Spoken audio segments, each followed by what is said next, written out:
We are living in a computer-programmed reality, and the only clue we have to it is when some variable is changed and some alteration in our reality occurs. We would have the overwhelming impression that we are reliving the present, déjà vu, perhaps in precisely the same way, hearing the same words, saying the same words. I submit that these impressions are valid and significant, and I will even say this: such an impression is a clue that at some past time point a variable was changed, reprogrammed as it were, and that because of this an alternative world branched off.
Well, welcome to another edition of Free Association Radio. This is the Monday version of the show.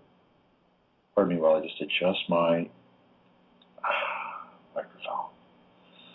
It's the Monday mashup, and for the next 58 minutes, we're going to mash and grind the data, the ephemera, the noise, and hopefully arrive at some kernel of truth as we separate the wheat from the chaff and all those other agricultural metaphors that seem to be so important during a time where everything becomes oh so synthetic. My name is Robert Phoenix, and let's see, we can recap the big events over the weekend, starting with the let's go back in time just a little bit. It was a week ago Friday. Was it a week ago Friday? It was 2 weeks ago Friday. 2 weeks ago Friday. Doesn't seem that long ago, does it? Or maybe in some ways it seems like months ago, when whoever stepped into that theater in Aurora, Colorado, decided to create an event that is in the alternative research community being hotly disassembled and taken apart. I'm talking about the Aurora shooting at the Aurora 16 Theater, Century 16 Theater in Aurora, Colorado, where James Holmes is the suspect. I might get into that a little bit as kind of a prelude to what happened at the Sikh temple in Milwaukee. One of the things that's interesting about the James Holmes Aurora massacre is that it happened on July 20th. And a year ago, just 2 days after July 20th, if you were to go to the July 22nd, the year prior, that's when Andres Breivik killed 69 people. How does one person kill 69 people? How does that happen? In two different places. I'm just throwing that out there because I don't think that it's really possible for one person to kill 69 people, especially the way that Breivik did it in two separate places. Bombs, rifle. I mean, it's like these people, you know, you would think that there is a secret school for snipers and would-be domestic terrorists where they learn how to shoot accurately under pressure with lots of munitions and lots of rounds of ammo flying around them. You'd think that there is an academy where these people can go learn these evil skills. Because I got to tell you, killing 69 people in a very short period of time is not an easy thing to do.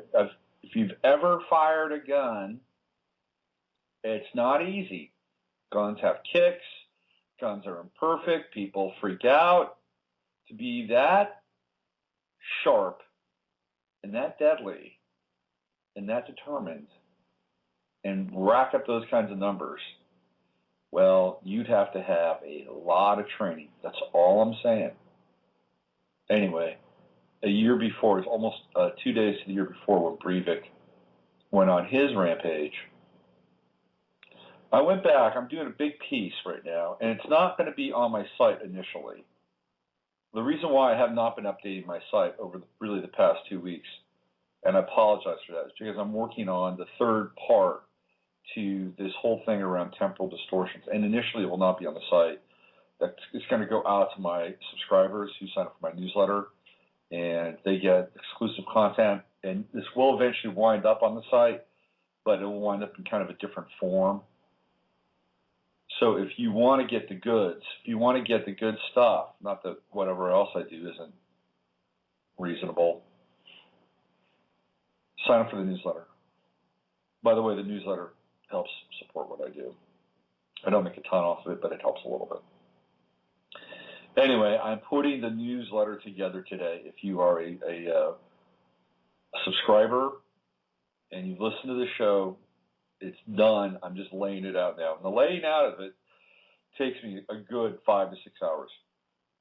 Why? Because, well, I'm kind of artistic. At least I like to think I'm artistic, so I try to make it look good.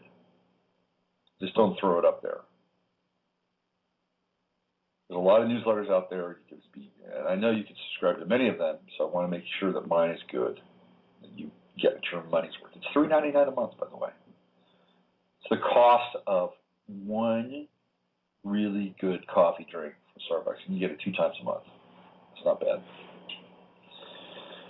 So I've been doing some research on people like, the big four. There are 4 murders, 4 massacres that have taken place. James Holmes, 1.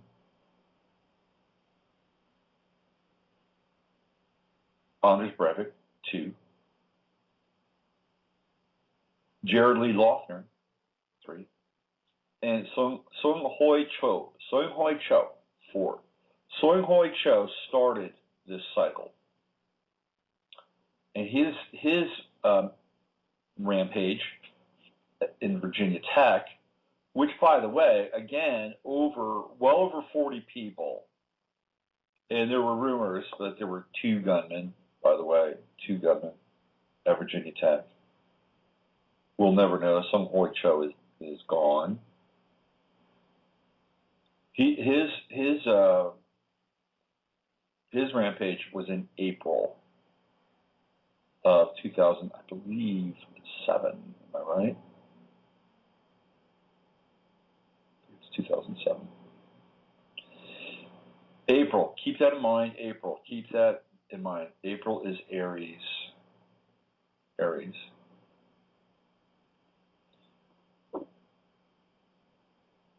Anders, let's see who's the next. Who would be the next in line? It would be, the next one sequentially would be Giffords. The Giffords shooting took place in January. January 8th, by the way. I believe it was 2009. So we have Aries. Now we have January 8th. What is that sign? That's Capricorn. Capricorn. And now after that, there was the Breivik shooting, and then a year later, the Holmes shooting, both taking place in the month of July, both of which took place under the sign of Cancer. So do you see there's a pattern here? There's Aries, there's Capricorn, there's Cancer. These are all cardinal signs, which means that if we are going around the wheel, that the next big event would be October. It would be October, which would be Libra, maybe the anaretic degree of Libra. But that's when theoretically, because we're dealing with cardinal signs, it'd be the completion of a cardinal cycle. And the other thing that I found to be quite interesting was, if you look at, and again, you would be able to see this in the visuals via my newsletter, if you look at all four of the evildoers, as George Bush might say, they all have connections with various foes and nemesises or nemesi of Batman. Let's look at Sung Hoi Cho. Sung Hoi Cho left a manifesto, and he has a number of rhetorical questions. By the way, I don't think he wrote that manifesto. That's one man's opinion. But he has a number of rhetorical questions. They're almost like riddles. They're almost like riddles. And guess who, again, this is all theoretical because, we're supposed to believe that this guy existed.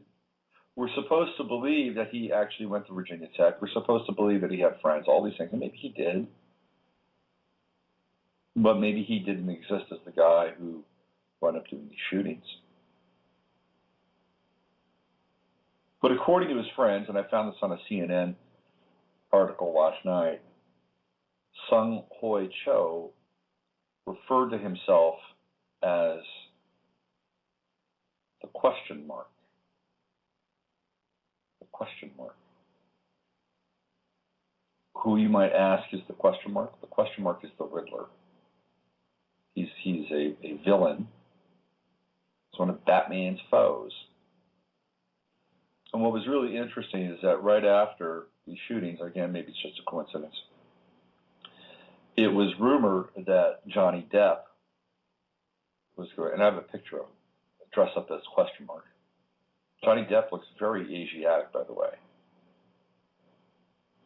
And Johnny Depp can play just about any ethnicity. But he looks quite Asiatic, dressed up as question mark. And this was announced shortly after the Virginia Tech killings. So let's go to Jared Lee Loughner. If you go and look at Jared Lee Loughner's photo, the one that everybody refers to, and just go to look at that photo, okay? Just go look at it now or some other point, maybe as you're listening to this in the podcast. He looks quite unusual. He does not look like the kid from other photos. In fact, across the board, there are disparities with photos of these people. But that's another point. This is not what I'm getting to. If you look at the mugshot, the crazy mugshot of Jared Lee Loughner, and then go look at a mugshot or a facial pic of Danny DeVito as the Penguin, you'll see some very interesting similarities.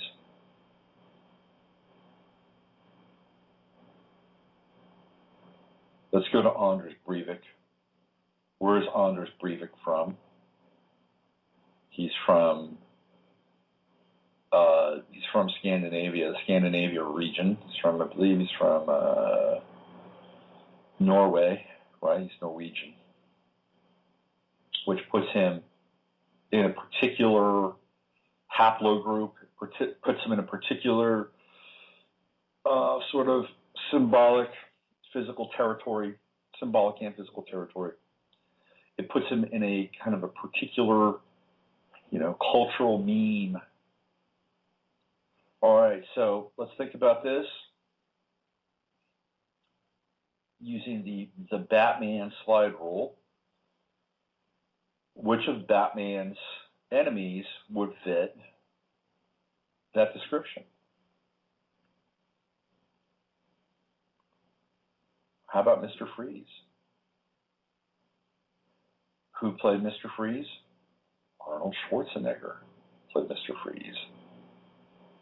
And there is a connection with Mr. Freeze between the icy Aryan ideology.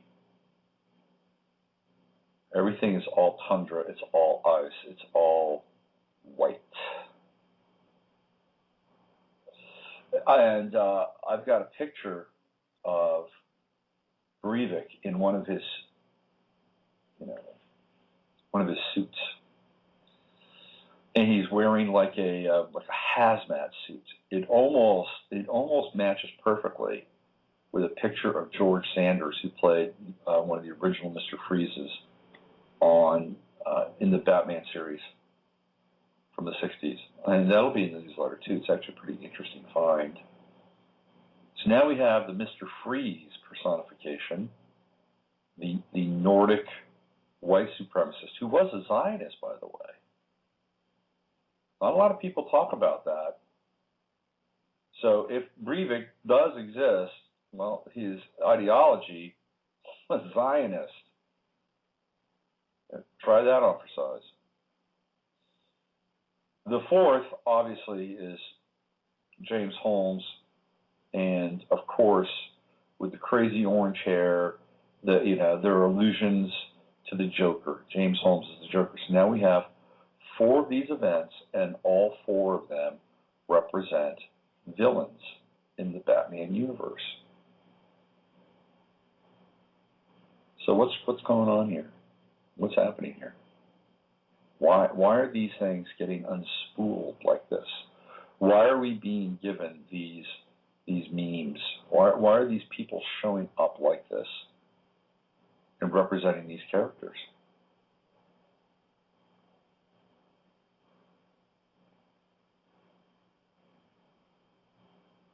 My feeling is that there is somebody behind this that's scripting all of it. And if you go down the rabbit hole and you look at, say, Dallas Goldbug stuff, which I'm on the fence with about half of it. The best thing that he did was the Giffords material. But then he goes way out on a limb and he says that John Fox, who coaches the Denver Broncos, was actually Andrew Breitbart. It couldn't be further from the truth. John Fox has been a coach in the NFL for years. I mean years. He coached at San Diego State. He's been around a long time. He's Brian Billick's brother-in-law. He worked for the 49ers. Andrew Breitbart grew up in Westwood. He was adopted.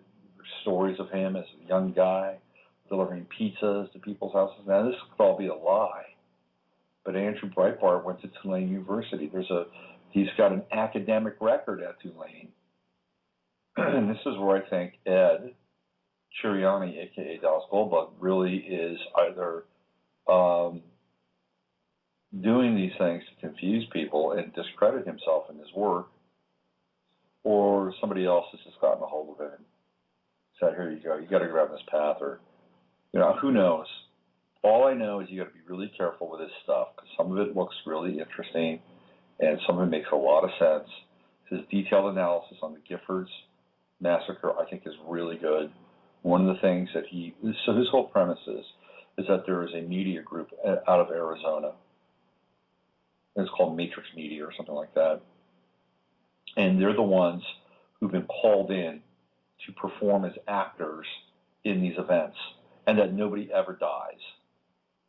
Like Gabrielle Giffords was never killed. Well, what's really interesting about that is that if you look at the forensics from that event, there's no blood. There is no blood. None. They're running around. There's no blood on anybody. I mean, generally speaking, if there's a lot of bullets, there's going to be a lot of blood. There's going to be blood everywhere.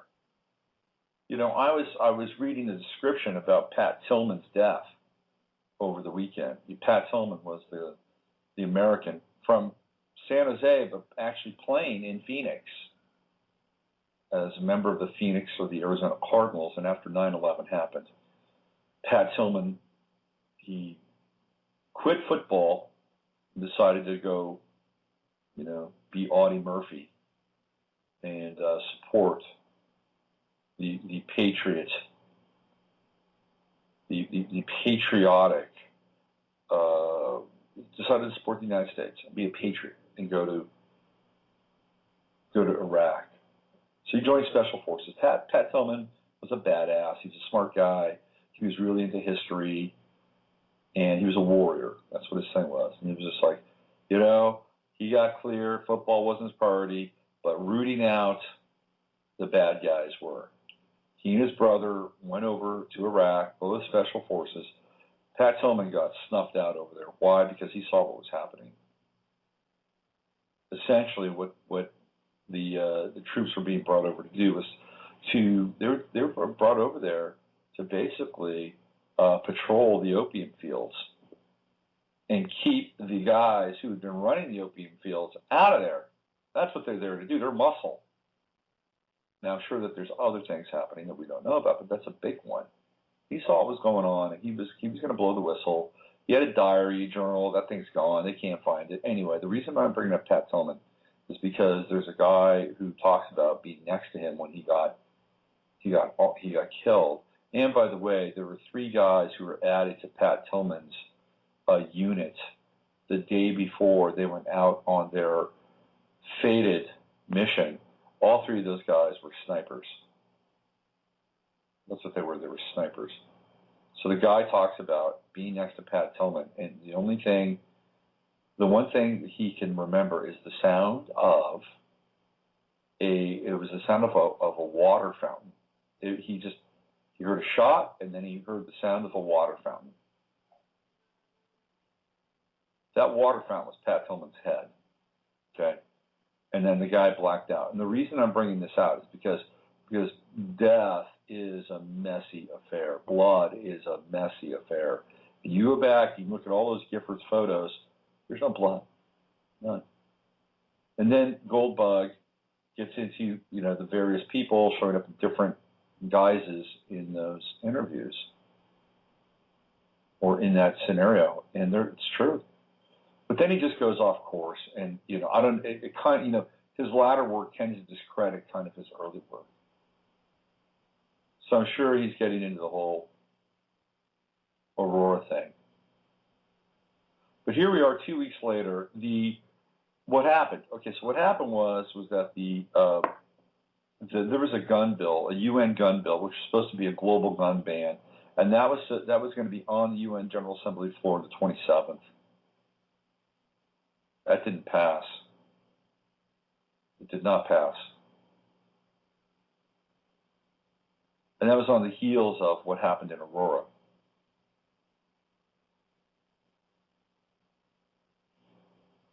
And the alternative media got a hold of all kinds of information.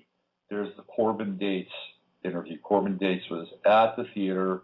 He called in to a radio show, or he was being interviewed by somebody, I believe it was a reporter, and he said that there was another guy in the theater, and the guy, propped open the door for the other person to come in. Then there's this whole, thing that Jim Stone came up with, which was that nobody who was killed at that event had a real Social Security number. He looked at all the people who were listed as victims, and the Social Security numbers that were associated with them were people that had already died. Think about that. Then there's, I believe, Jessica Gawai, who also has another name as Jessica Burfield. Now, she is interesting because she is a member of the media. She does hockey. She's a hockey reporter. Now, what's interesting is, as Jessica Burfield, she was at another slaying in a mall in Toronto. What are the odds of that? And she shows up as a different person. So the alternative media is having a field day with this stuff. I mean, they're tearing Aurora apart with machetes. And it's not looking good. I got to tell you, this whole thing is not looking good. And then, of course, you get James Holmes in court, who doesn't look anything like the other James Holmes that we saw initially. Doesn't look like I'm sorry. Doesn't remember anything. Can't say anything. And by the way, Jared Lee Loughner theoretically, had been in custody for a year and a half. And just 2 days ago, I think it was either Friday or Saturday, he decides to plead guilty. Where's he been all this time? He decides to plead guilty. Now all of a sudden he's back in the news. But let's just theorize for once. Let's just fantasize for a second that Jared Lee Loughner actually did these things. Well, it took a year and a half for him to get to this point. Do you know that they not only arrested, but started the trial for James Holmes like 2 days after the whole Aurora thing happened? Like, he was there in trial already. It's like, let's get this done. Let's convict this guy hard, fast. And yet, a year and a half goes by before Jared Lee Loughner even utters a peep. Guilty. I'll plead guilty to trade my life.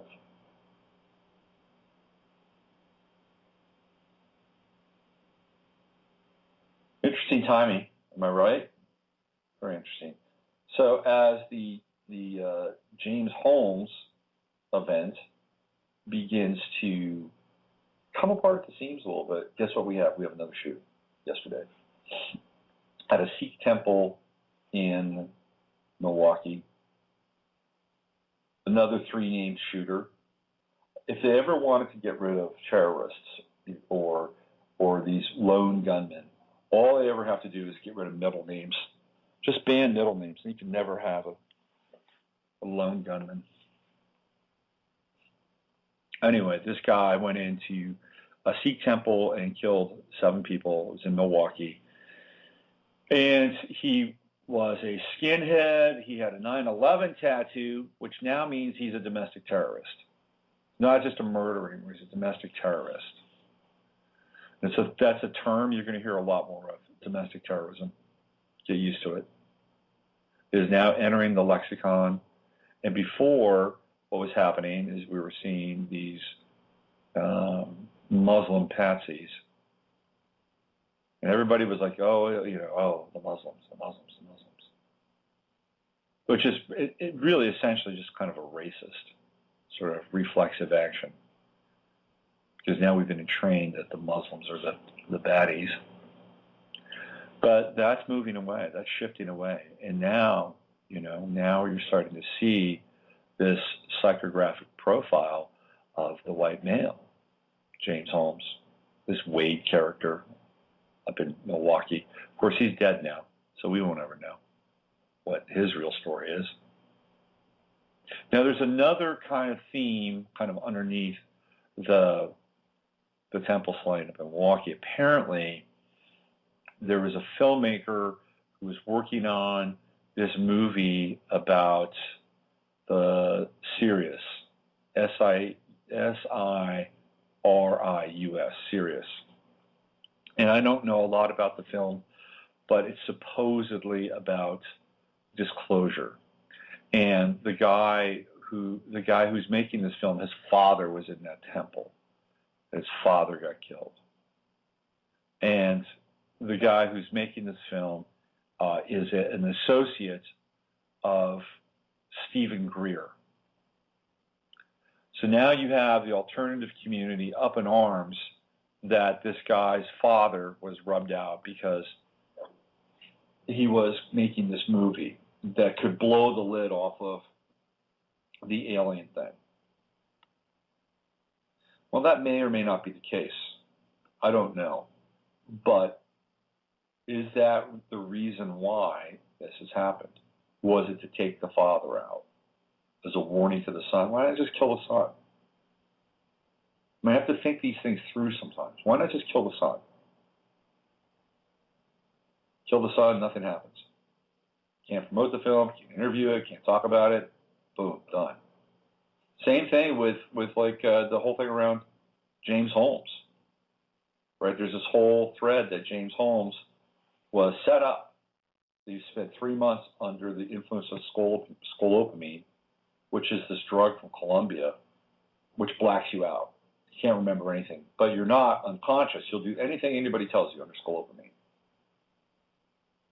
And that James Holmes was under the influence of this drug for 3 months while people bought the ammunition, bought the guns, got all the ammo and all the explosives, which would have taken at least 6 to 9 months of planning in order to do all this. You just can't say, hey, let's go over to James Holmes' house today, get him high on scolopamine, and do this event. You can't really do that like that. It has to be explicitly planned out. Now, there's this whole school of thought that the reason why it happened like that he was under the influence of scolopamine, and that he can't remember anything, whoever that guy is in court, is because his father is a software engineer who has the goods on the Libor people. You know, the Libor scandal, where literally just billions of dollars lifted out of the English banking system, gone, without any kind of oversight. I think 1 or 2 people might have had to step down, but apparently he was going to testify. He had all this information because he works with FICO. FICO tracks all real-time transactions around the world, so this guy's supposed to know who took the money, where they are, and where the money went. Well, why not just take that guy out? Why not just take out Robert Holmes, James's dad? Now he can't testify.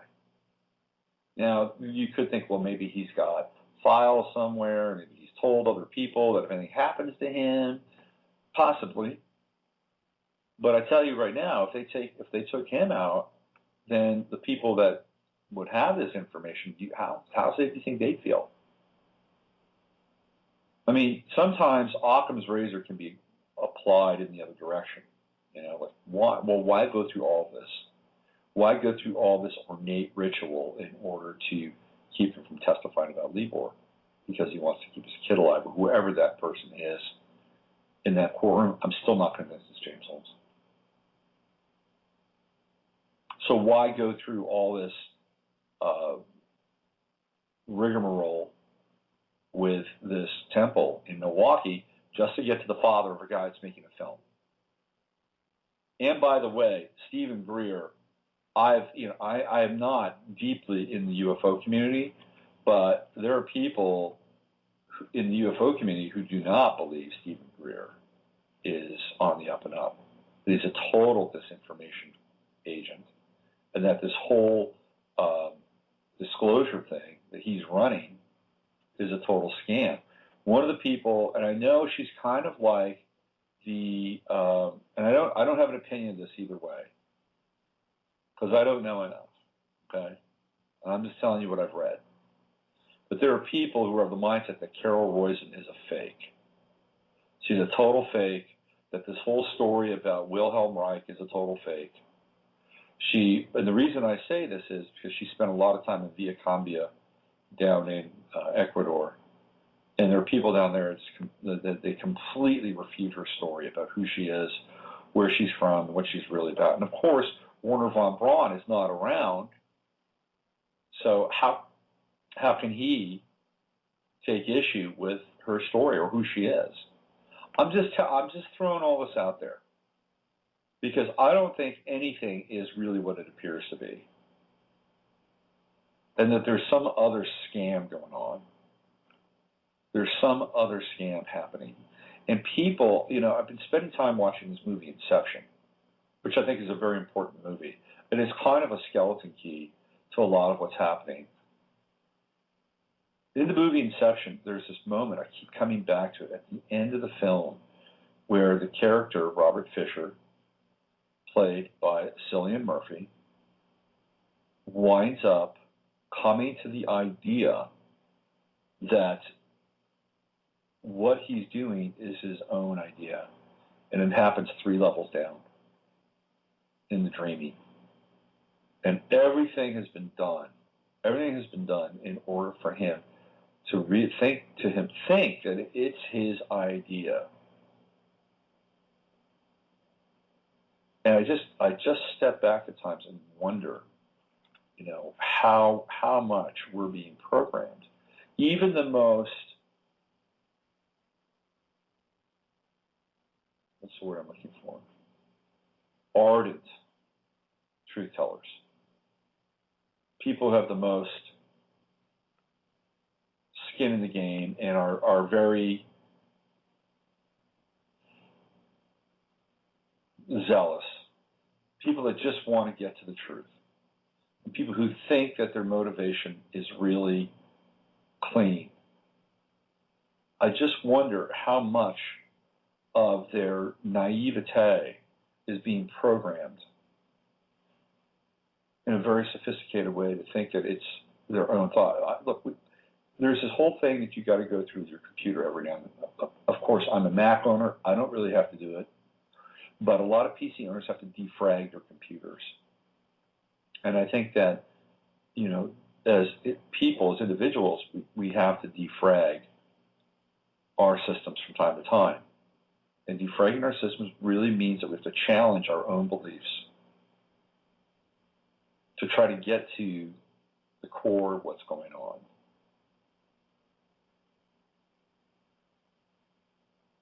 And I don't think it happens quite enough. But I had a really interesting discussion with my buddy Lawrence, the water guy, yesterday. We were talking about all of this. We were talking about how there's this very fuzzy line, this very blurry line between cinema and reality that's taking place. It was really accentuated by the Olympics. That one scene where Daniel Craig walks into Buckingham Palace. Daniel Craig is 007 in the movies.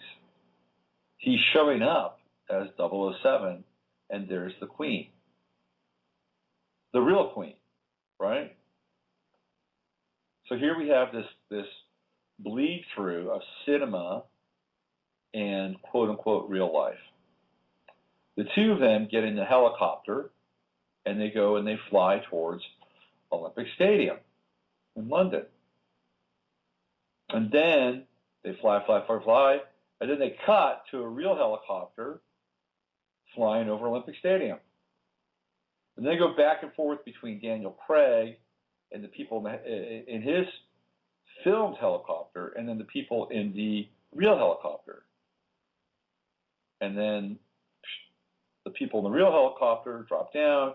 Theoretically, it's 007 and the Queen parachuting down into the Olympic Stadium. And then the next thing you see is the Queen entering into her royal box seats at the stadium.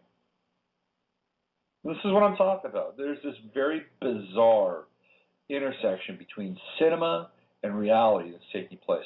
Look at all the things I just mentioned about the gunman and the relationship between them and the villains of Batman. You understand what I'm saying here? What's going on? What's happening? What's really taking place? One of the things, and I talk about this in the newsletter, one of the things that James Holmes was into in his neuroscience discovery and research, he was into the neuroscience field. In fact, he was quite bright and an honor student. He was studying this field called temporal illusion, or temporal illusions. And temporal illusions are when it happens in the temporal lobe, when there are events like missing time, like gaps in a person's realization and awareness and their story. And there are people that believe that this whole field of temporal illusions, in what's known as temporal distortions, is in some ways the key to time travel. That we have the ability to tap into time travel through the temporal lobe. And if you get into like the Basiago material, which is, I think, pretty interesting. I don't know if I totally believe Andrew Basiago. If you don't know his story, you should check it out. He claims to have, as a child, been part of a group of people that were time traveling. And he went to Mars. And he, as a child, he actually knew Barack Obama, who was also a time traveler. That's his story. He's a lawyer, by the way. He lives in, I think, Washington State. Maybe I'll try and have him on the show one of these days and talk about it. Anyway, they use kids because kids have a less strict neural networking of their temporal lobe. Like, they're closer to the archetypal field of resonance, the collective unconscious, through stories, cartoons, fairy tales, dreams. In essence, their model of reality is less rigid. So that when they go back in time, or they go forward in time, or they go to another planet, their minds aren't blown. That's essentially why kids were used. And it's because they have a much more fluid temporal lobe. It's not as fully developed. The ideas, the associations, the consensus agreement, it's not there, which is why they use these kids, theoretically. So keep that in mind. There's a movie called The Butterfly Effect with Ashton Kutcher, which is a very interesting film, especially because I believe what's being talked about in that movie is all about this whole idea of temporal distortion and time travel and time flux. One of the things that's a big theme in that film is the fact that Ashton Kutcher is abused. And these moments of abuse, the ritual abuse, somehow opens the temporal lobe for him to have these periods where he blacks out. He has no memory. And now we're talking again really about this whole concept of temporal illusions. So perhaps what's going on here is something very different. Think of it as kind of a massive temporal illusion. Massive gaps in memory, collective memory. The 24-hour news cycle, the rabbit hole, all these things that, well, what happened? We've moved on from James Holmes. And now we're dealing with the Sikh temple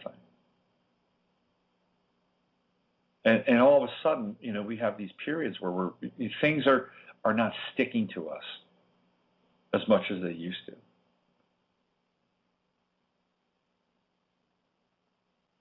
And if we have a collective butterfly effect or a collective temporal lobe or temporal distortion, what happens? What's really going on? I think it has to do with time. I think it has to do with time. Timelines. We talked about this on the show on Friday. And here we are. We're talking about it again. Something's up. Something's up in a big way.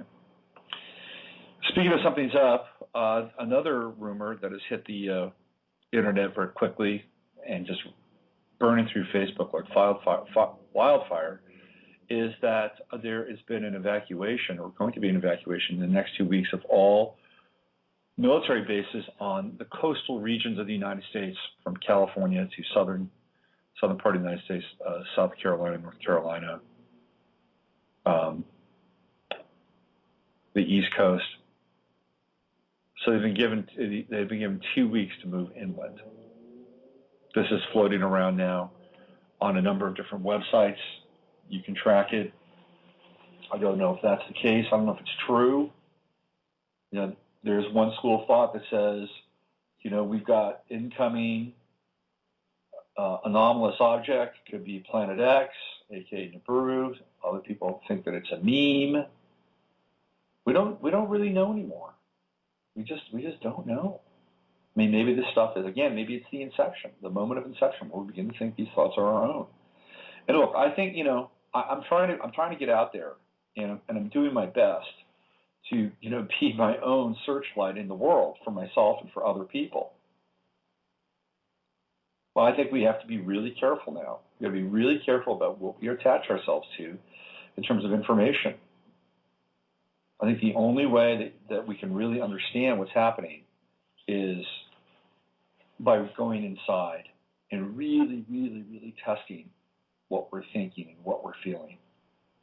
I think it's the only way that we can have some litmus as to what's going on. And we can speculate, we can look at patterns and sequences, we can do our best to open our pineal glands and have deeply intuitive understanding of where we're headed. And those things are all potential inside every one of us.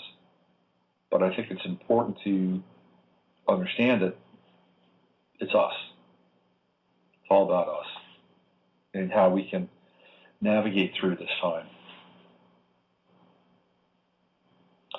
All right, we've got 14 minutes left in the show today. So there's been somebody from the Five and Dime. I wonder who it is. Let's see who they are. They've been waiting for a long time. Maybe they want to talk.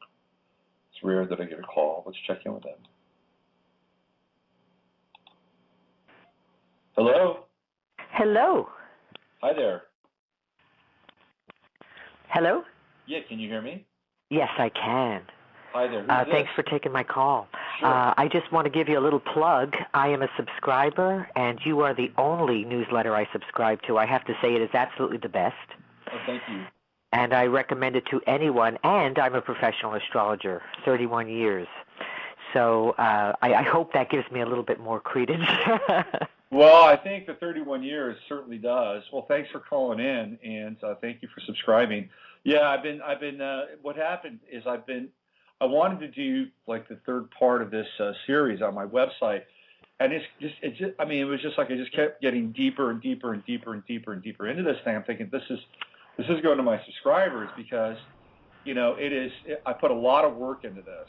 Yes. And I'm going to put it back up on the site later, but you guys deserve, something different, exclusive, and it's what you pay for. So that's coming to you first, and it's and I'm working on laying it out now. It's probably going to take me another 5 to 6 hours, but once it's done, I think you'll be able to see some kind of a pattern and something deeper that's emerging here that is kind of troubling on some level.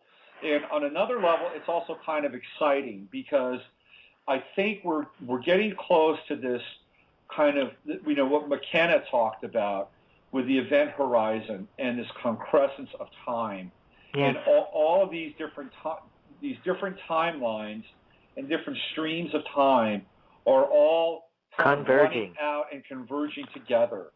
And this is a very important point because out of this potentially becomes one of three things. Either the timelines converge, or it's hijacked and now we're back in a different Discordian timeline, or they all split and people have to basically time jump from one timeline to the next. So I think that, and I don't think it's written in stone yet. I'm hoping that it's a convergence of these timelines and we're back into the original timeline before it got hacked. One of the things that I was thinking about over the weekend was, I'm not sure how familiar you are with how the Rothschilds accrued their fortune. Extremely so. Okay, so I was thinking about, here the big event is the battle between Wellington and Napoleon, and this is one of the most pivotal events in human history, because the Rothschilds knew that Wellington defeated Napoleon, and they parlayed that knowledge into essentially buying up the bulk of English finance at that time. They went to the London Stock Exchange and they bought everything, and they essentially became the Bank of England with that one event. Now, there have been a number of suppositions as to how they were able to pull this off. One was a carrier pigeon, that the carrier pigeon had the information and relayed it to the young Rothschild in London, and then it's bye. And he didn't tell anybody that the English had actually won. The other is that they had a very sophisticated network of couriers, that it wasn't a carrier pigeon. I have a third idea about this, and my idea is that somebody from the future actually told them. That's my crazy idea, that somebody went back in time and just said, look, this is going to happen, you go do this, okay? I'm from your family line, hundreds of years down the line. Trust me, you go do this. And that, I think, that one event is where human history completely pivots. And now we have essentially the fiat banking system, all of the lending control mechanisms that have created the bulk of Western society from that point forward. So I don't know. It's a theory that I have. I don't have anything to back it up, only that if we're talking about time and the randomness of time, then why not? Why couldn't we? Right. In fact, I think that's where a lot of elites are getting their information. The fact is, as you know, the future's not written in stone. Right. Even this so-called emerging future. Yeah. So while people are panicking and sensing that there is something big on the horizon, no one, and I don't think anyone, however gifted, psychic, informed, remote reviewers, no one really knows. Yeah. But it's big, isn't it? It is big. Because, it's in our consciousness, and it's very real. Yeah. Yeah, and then it gets into, all these other areas about, physical creation of the universe and, different dimensions and, alternate, not just alternate timelines, but alternate realities, parallel lives, what's driving this whole thing. And then it gets into the very, real kind of, what does it mean for my life? This is all great. How do I navigate through this? And that's every individual, has their own relationship. Right. Well, I think the pervasive instruction could be for everyone. If you're attached to the material in any way, shape, or form, you're long overdue to let go of that, because it is an illusion. Yeah. It means nothing. It will bring us nothing. Yeah. And this whole thing is based on what? Agreement. It's all based on agreement. That's all it's based on. Yeah. So, again, it sounds like a New Age catchphrase, but it is about relinquishing, shedding, releasing. It is about that. Yeah. And the lighter we get, the clearer we get. I was having a discussion with my friend Lawrence yesterday, and Lawrence is a super interesting guy, and we were talking about this whole concept of enlightenment, and, across the board, what is the commonality or the common language of people that have experience enlightenment? Well, what he came up with and what I agree with is that they realized that they, in some ways, didn't exist. That really what existed was this greater flow, and that all they needed to do was to put themselves in that flow and stay in that flow. Right, that's it. That's it. It's energetic. Yeah. That's all it is. Yeah, and so you get to source, you find out, how you stay to source and stay with source, and then you let go, and you keep your ego out of the way. Yes. And then you just. And by the way, I did want to mention one thing. I'm sorry to intervene, but I don't know how much time I have left. You mentioned that you're thinking about letting go of your cell phone. Okay, now this is a rather big deal for a lot of people. Yeah. I haven't had a cell phone for 2 years, and I'm in business. I'm a full-time astrologer, and I do it. So you do not need it. It certainly is a convenience. But, over the last several years, I just finished my second Saturn return, and that's a process of elimination. Yeah. And I let go of everything. The only thing I have is a laptop now. Mm-hmm. So, what I applaud you for even, shall we say, entertaining the notion. Well, So there's a lot of things about the cell phone which are disturbing. But the only reason I have it for now is because there's my kid's mother, would kind of freak out if I didn't have that cell phone so I could be notified. So I'm still dealing with that. And I get that. The reason I got one to begin with is because I had a kid. So yeah. So that aside, if that wasn't the case or that changed somehow, I would get rid of it because I think you just learn. I mean, we didn't have cell phones before. That's right. We did just fine. Yeah, it's an imaginary dependency, totally. Like everything else. Yeah. Well, thanks for calling in. I'm sorry you had to wait so long. My pleasure. And I just say I don't know anyone who can talk so much for so long, and everything is relevant. So I appreciate you very much. I'll probably call in and get a mini reading one day. Let's do that. That would be fun. Let's do that. No problem. All right. Have a great day. Thank you. Bye-bye. Bye. All right. Look at that. You get a subscriber to the newsletter calling in. That's awesome.